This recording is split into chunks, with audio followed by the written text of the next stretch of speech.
Hey there and welcome. Today, we're going to tackle modal verbs. They might be small words, but wow, they are powerful, and they can totally change the meaning of your sentences. So let's jump right in. See what I did there? I mean, both questions are asking for the same thing, right? Your attention. But one it feels different, doesn't it? A little more polite. That tiny difference is exactly what we're going to master today.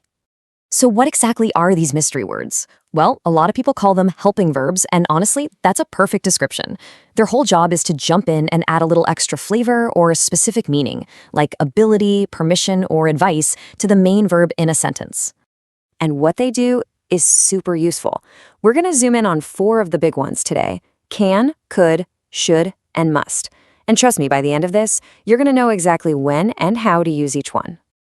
Okay, before we get into the nitty-gritty of each one, I've got some fantastic news for you. See, all modal verbs, every single one of them, follow just 2 super simple rules. Once you get these down, you're basically halfway there. That's really it. So rule number 1, the modal verb itself, it never, ever changes. It doesn't matter if you're talking about I, you, or she. Can is always just can. And rule number 2 is just as easy. The main verb that comes right after it is always in its most basic form. No S, no ed, no ing at the end. Simple as that. And here's a perfect example of that second rule in action. You'd say, she can speak English, not she can speaks English. It's one of those rare moments where English grammar actually decides to be easy on us. So let's keep going and see how this all works. All right, first up, we've got the classic duo, can and could. Now, they look and sound pretty similar, but they play very different roles, especially when it comes to ability and, this is a big one, politeness. So let's kick things off with can. This one's a workhorse. It's probably one of the most common modal verbs out there. I bet you use it all the time without even thinking about it. Basically, can has 3 main gigs. First, it talks about ability, what you're able to do right now, like I can swim. Second, it's for asking for permission, but in a really casual, informal way, like you would with friends. Can I sit here? And third, it's for when something is possible. It can rain today. It's a really useful word. Okay, so what about its partner in crime, could? Let's check it out. So could is kind of like can's cousin, but with a few twists. For one, it can talk about an ability you had in the past, like I could run fast when I was young. It also suggests something is possible, but maybe a little less certain than can. It could be dangerous. But honestly, its most important job, the one you really need to remember, is for making super polite requests. And that right there is the crucial point. Think about it. If you're asking a stranger for help, or maybe your boss for a favor, could you help me just sounds so much better than can you help me. It adds this layer of respect that can just doesn't have. All right, let's switch gears and look at our next pair, should and must. Now, these 2 are all about giving advice and talking about rules or obligations.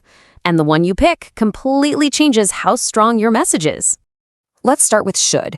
You can think of this as the modal verb of advice. So when you tell a friend you should study more, you're giving them advice, right? It's a strong suggestion for sure, but you're not ordering them to do it. We also use it for things that feel like a moral duty, like we should respect others, and for things we expect to happen. The bus should arrive soon. And now, let's talk about the real powerhouse of the group, must. Yeah, when you pull out the word must, you are not playing around. It's for strong obligations, for rules that can't be broken, like you must wear a helmet. It can also be used for really strong advice, like you must see this movie. It's like you're saying it would be a huge mistake to miss it. And finally, we use it when we're pretty much 100% certain about something based on logic. She must be tired after a long day. Okay, and here's a super important thing about must. Its negative form, mustn't, is a big deal. Mustn't isn't just like saying, you shouldn't do that. No, it means something is absolutely forbidden. It's not allowed. So if someone says, you mustn't touch that, that's a straight-up command. All right, let's take a step back and put this all together. This little table here is a great way to see everything we've talked about at a glance.